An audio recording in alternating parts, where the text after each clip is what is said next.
PODDOM, the Daily News Show, April 5th, 2022.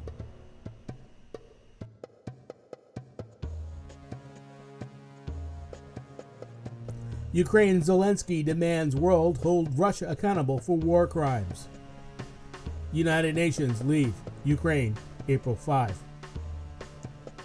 Ukrainian President Volodymyr Zelensky told the UN Secretary Council on Tuesday that Russia must be held accountable over allegations of war atrocities as the West prepared to expand sanctions to include a ban on all new investments in Russia. 6 weeks into Russia's invasion of Ukraine, the United States and its allies will move to isolate the Russian economy further on Wednesday, by also increasing curbs on financial institutions and state-owned enterprises, as well as targeting government officials and their families, a source familiar with the planned announcement said.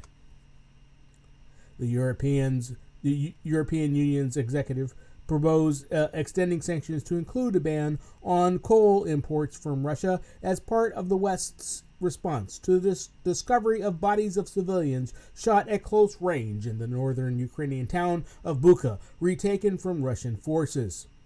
Between 150 and 300 bodies might be in a mass grave by a church in Bucha, Ukrainian human rights ombudsman Lyudmila Denslova said on Tuesday.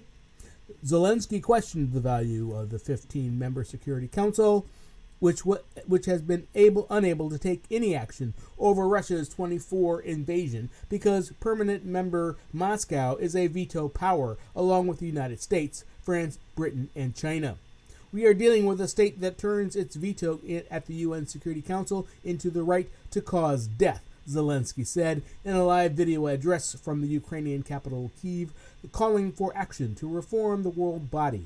Russia wants to turn Ukraine into silent slaves, he said. Responding to Zelensky, Russia's UN ambassador Vasily Nebzela told the council that Russian troops were not targeting civilians, dismissing accusations of abuse as lies. Moscow has said the deaths in Bucha were a monstrous forgery staged by the West to discredit it. U.S. Ambassador Linda Thomas Greenfield said responsible world powers and global leaders need to show backbone and stand up to Russia's dangerous and unprovoked threat against Ukraine and the world. Russia says it launched a special military operation in Ukraine to demilitarize and denazify a country that President Vladimir Putin regards as an illegitimate state.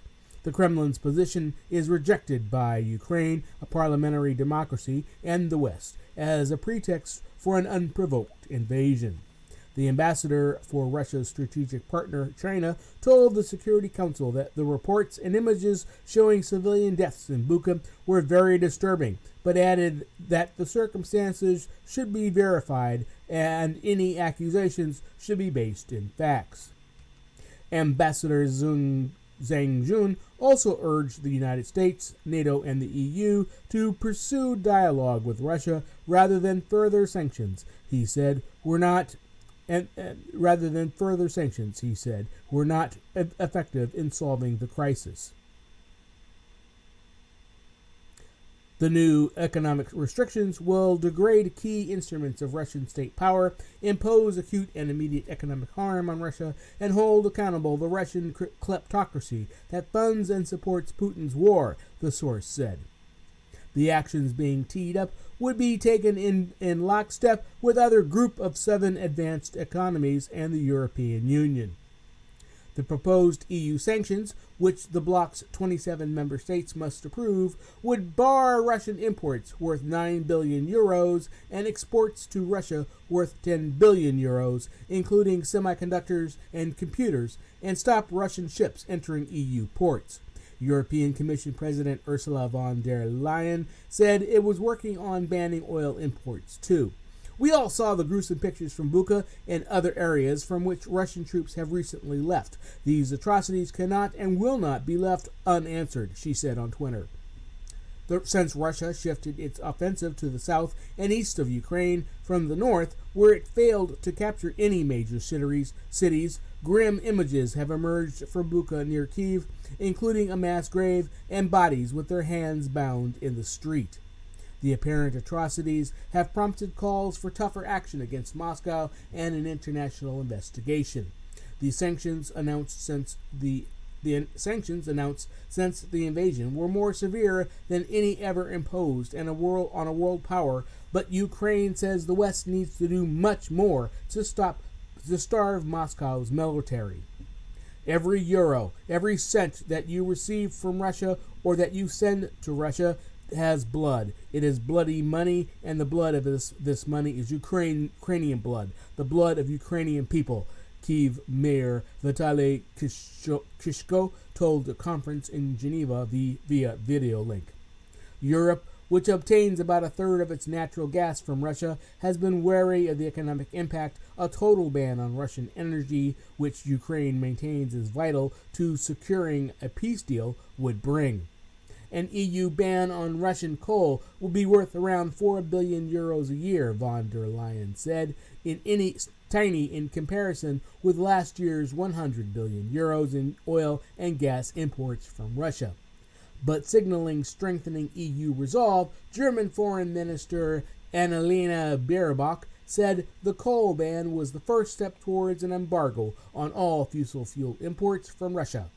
The Ukraine war has killed thousands, sent millions fleeing, and trapped many thousands in besieged and shattered towns and cities. At the weekend, Reuters reporters in Bucha saw several bodies apparently shot at close range, along with makeshift burials and a mass grave, but could not independently verify the number of dead or who was responsible. Satellite images taken in March and provided to Reuters by U.S. company Maxar Technologies showed bodies of civilians on a street in Bucha, which was occupied by Russian forces until about March 30, undercutting Kremlin claims that the scenes were staged. Russian Foreign Minister Sergei Lavrov accused the West on Tuesday of fueling hysteria over alleged Russian war crimes so as to derail negotiations between Moscow and Kyiv. He gave no evidence for this. The talks have yielded no deal on a joint text that can be presented to the two nations' leaders.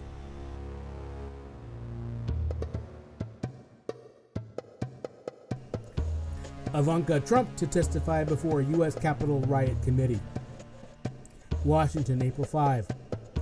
Former President Donald Trump's daughter, Ivanka, was to testify remotely on Tuesday to the U.S. House of Representatives committee investigating the January 6, 2021 riot at the U.S. Capitol, according to media reports. Her husband, Jared Kushner, spoke to the Select Committee last week as the investigations of the attack on the Capitol expands to include close relatives of the former president.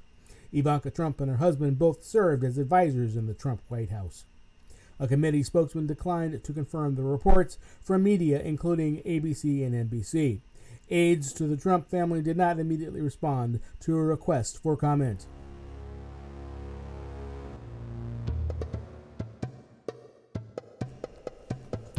Whole of Shanghai enters COVID lockdown despite lower symptomatic cases. Shanghai, April 5.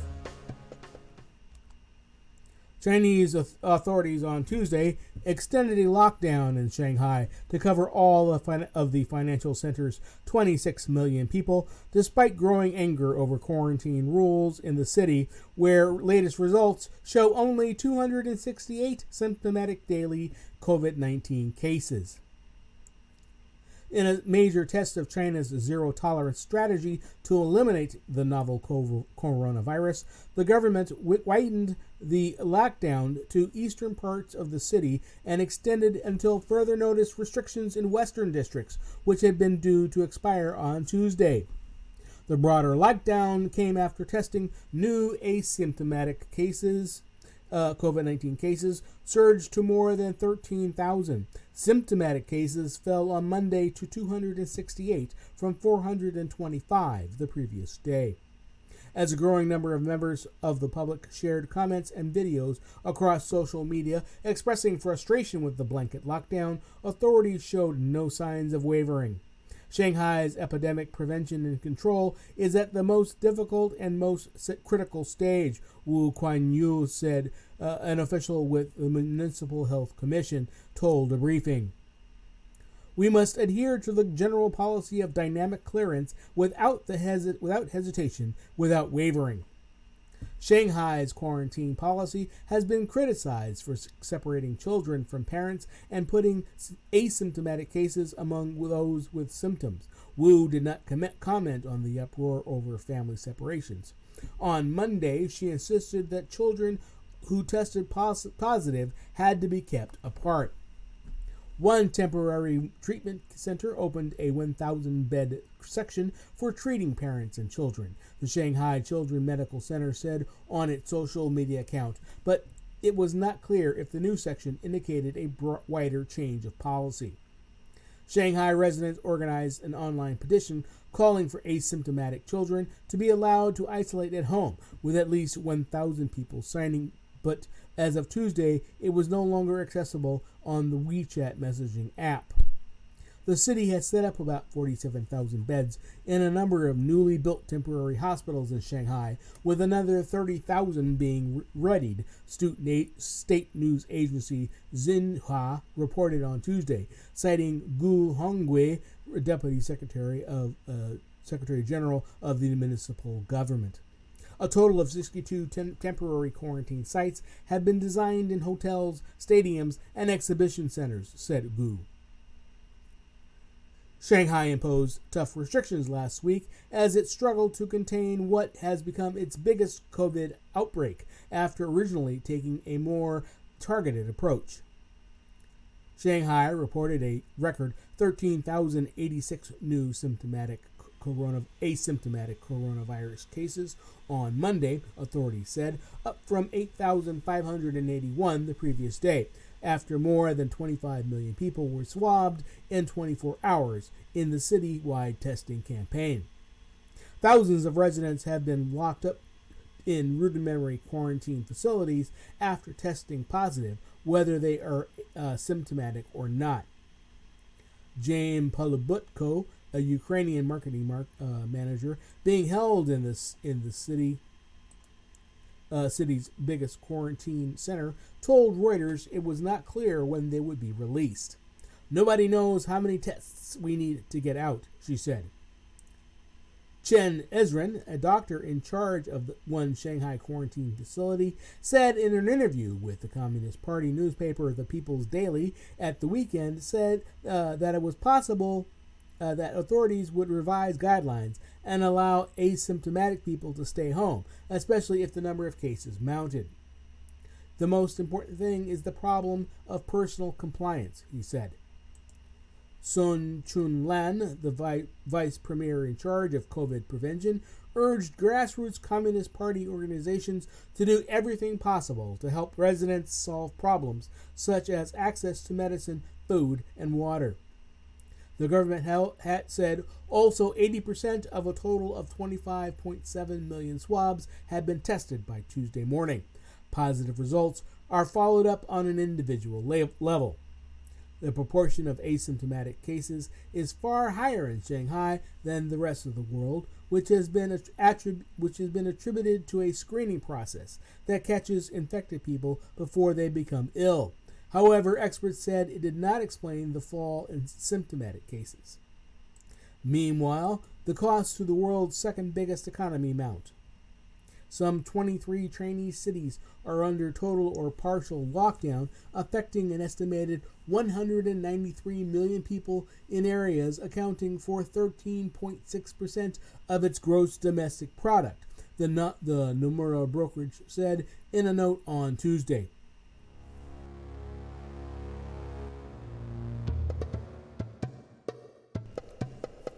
Biden nominates first woman to lead U.S. military branch. Washington, April 5. U.S. President Joe Biden said on Tuesday he has nominated Admiral Linda Fagan to lead the U.S. Coast Guard and become the first female uniformed leader of a branch of the U.S. Armed Forces. Her leadership and integrity are second to none, Biden said in a tweet announcing the nomination. Fagan, who currently serves as vice commandant of the Coast Guard, must be confirmed by the Senate to the post. She would replace Admiral Carl Schultz, who has served as commandant since 2018.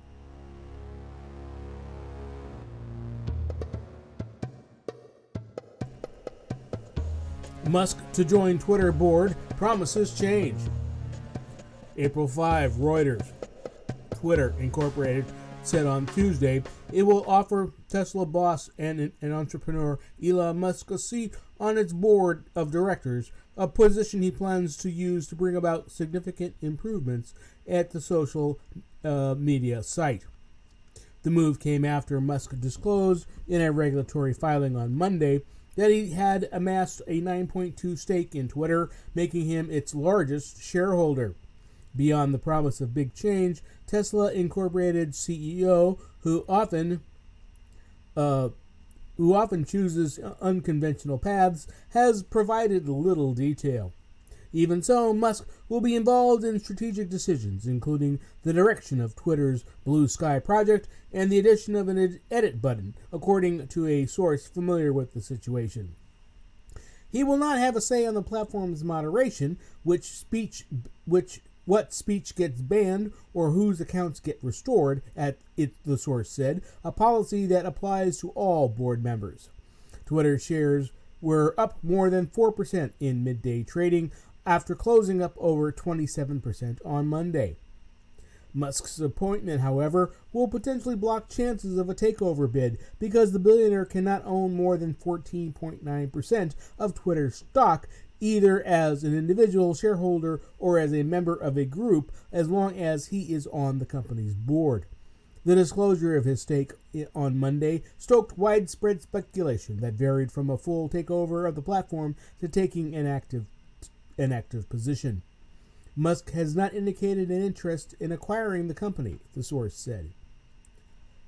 Twitter executives tweeted out congratulations after the announcement. There is hope that his presence can revive the platform that has struggled to attract users and possibly stir interest from retail investors. I'm excited to share that we're appointing Elon Musk to our board, Twitter CEO Parag Agrawal said in a tweet. He's both a passionate believer and intense critic of the service, which is exactly what we need on Twitter and in the boardroom to make us stronger in the long term. In response, Musk tweeted, looking forward to working with Parag and Twitter board to make significant improvements to Twitter in coming months. Musk reached out to Twitter co-founder Jack Dorsey and CEO Agrawal shortly after he built his stake on March 14, telling them he wanted to join the board, according to a source familiar with the situation. They were eager to bring him on board, believing he could bring buzz to the platform as well as good ideas, the source said. Blue Sky is a company founded by Twitter to develop a new operating standard for social media. The company is working on building an open protocol that would allow different social media companies to operate together. Musk, who calls himself a free speech absolutist, has been critical on the social media platform and its policies, and recently ran a Twitter poll asking users if they believed the platform adheres to the principle of free speech. After disclosing his stake on Monday, Musk put out another poll on Twitter asking users if they want an edit button, a long-awaited feature on which the social media platform has been working. News that he is taking a board position will lead to expectations that he wants and will have greater involvement in decision-making at the social network, said Suzanne Streeter, senior analyst at Hargreaves Lansdowne. This may lead to some nervousness about Mr. Musk getting too much influence about the way Twitter is run, with a view to bolstering his own personal brand and that of his companies. Musk, a prolific user of Twitter, has made a number of announcements to his over 80 million followers on the social media platform. His board term expires at Twitter's 2024 annual meeting of stockholders, the company said. The world's richest man will also be a board member of Endeavor Group Holdings Incorporated, owner of the Ultimate Fighting Championship until June 30. In 2018, he exited the board of tech nonprofit OpenAI, which he co-founded. His new role as a board member at Twitter could be a further distraction from work at Tesla. He is also the founder and CEO of SpaceX and leads brain chip startup Neuralink and tunneling venture The Boring Company.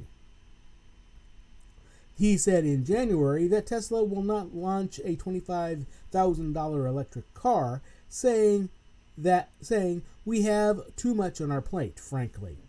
Tesla needs to ramp up production at its new factories in Berlin and Texas and boost production at its existing ones despite supply chain disruptions.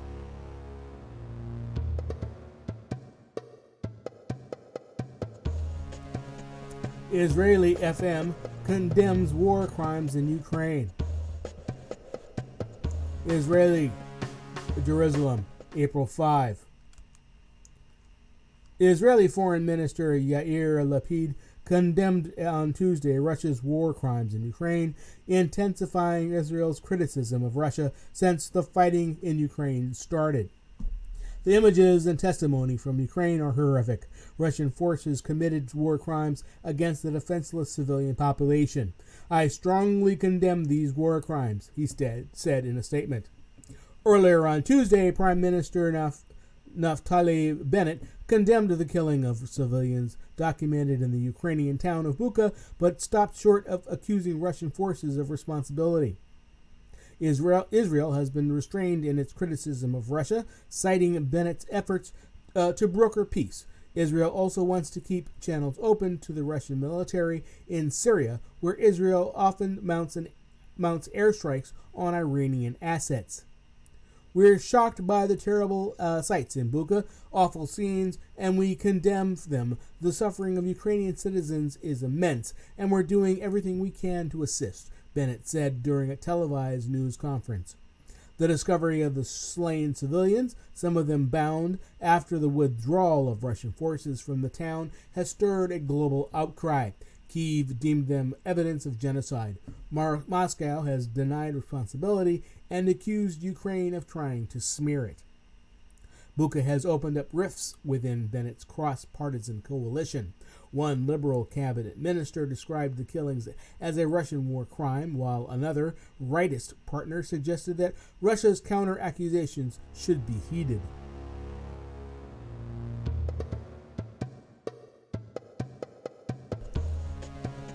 U.S. Supreme Court nominee Jackson secures more Republican backers, clears hurdle. Washington, April 4. U.S. Supreme Court nominee Ketanji Brown Jackson secured the support of two more Senate Republicans on Monday as she cleared a procedural hurdle toward becoming the first black woman to serve on the nation's top judicial body. Republicans Lisa Murkowski and Mitt Romney joined Susan Collins in saying they would vote to confirm Jackson, 51, to a lifetime seat on the court later this week. They also supported a procedural 53-47 vote to bring her nomination to the Senate floor after the Senate Judiciary Committee deadlocked 11-11 along party lines on whether to advance the nomination. Murkowski and Romney, who do not serve on the Judiciary Committee, announced their backing of Jackson as the Senate began voting to discharge the nomination from the panel, propelling it to the full Senate. Their endorsement came after Collins last week became the first Republican senator to announce her support for Jackson. Jackson is expected to win the backing of all 48 Democrats and 2 independents, giving her a majority of support in the 100-member chamber. Her confirmation would not change the court's current 6-3 conservative majority, as she would fill the seat of liberal Justice Stephen Breyer, who is retiring. After multiple in-depth conversations with Judge Jackson and deliberative review of her record and recent hearings, I will support her historic nomination to be an Associate Justice on the U.S. Supreme Court, Murkowski said in a statement. The three Republicans voiced concern over the increasing partisanship of the Supreme Court confirmation process.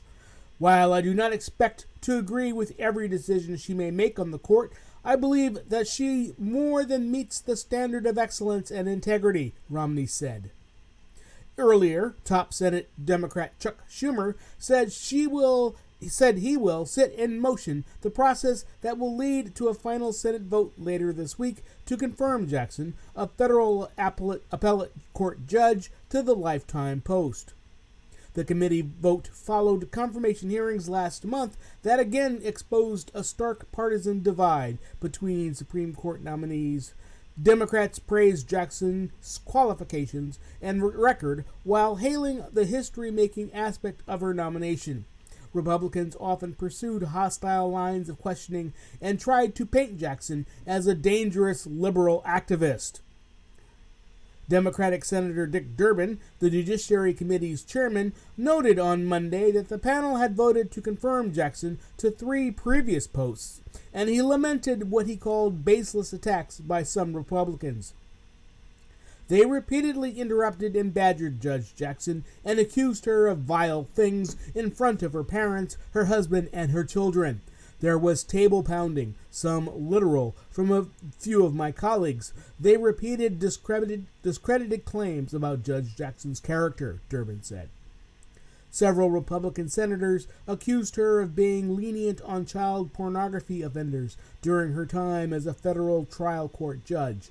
Jackson defended her record, saying she did her duty to hold the defendants accountable.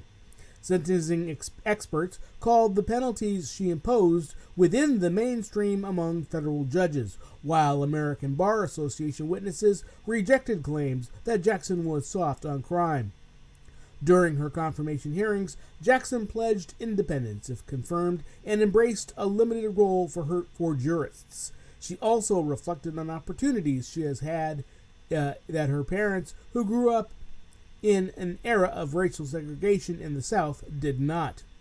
Senator Lindsey Graham, the committee's sole Republican to vote to confirm Jackson last June for a seat on the U.S. Supreme Court of Appeals for the District of Columbia Circuit, helped seal the committee's deadlock by deciding to vote no this time. A final confirmation vote on Jackson was expected for Thursday or Friday.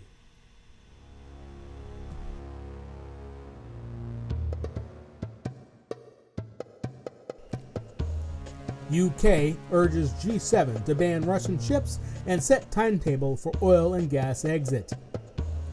Warsaw, April 5. Britain urged G7 and NATO nations on Tuesday to ban Russian ships from their ports, agree a timetable to phase out oil and gas imports from Russia, and further tighten sanctions on banks and key industries. Speaking in Poland ahead of a meeting of NATO and G7 countries later this week, British Foreign Secretary Liz Truss said, "On Thursday, I will be urging our NATO and G7 partners to go further in sanctions by joining us in banning Russian ships from our ports, cracking down on more Russian banks, going after industries that are filling Putin's war chest like gold, and agreeing a clear timetable to eliminate imports of Russian oil, coal, and gas." In response to the invasion of Ukraine, Britain and international allies have already sanctioned Russian banks and wealthy elites and taken steps to cut Moscow off from the international financial system. Russian ships have already been banned from Russian ports. Earlier, the European Commission proposed sweeping new sanctions against Russia, including banning coal imports and preventing Russian vessels and trucks from accessing the bloc. Truss said existing sanctions had frozen $350 billion of Russian money and made over 60% of its foreign currency reserves unavailable. Our coordinated sanctions are pushing the Russian economy back to the Soviet era, Truss said. Speaking alongside Polish Foreign Minister Zbigniew Rau, Truss also said the two countries had agreed to step up sanctions and the supply of weapons to Ukraine. Britain did not immediately provide further details.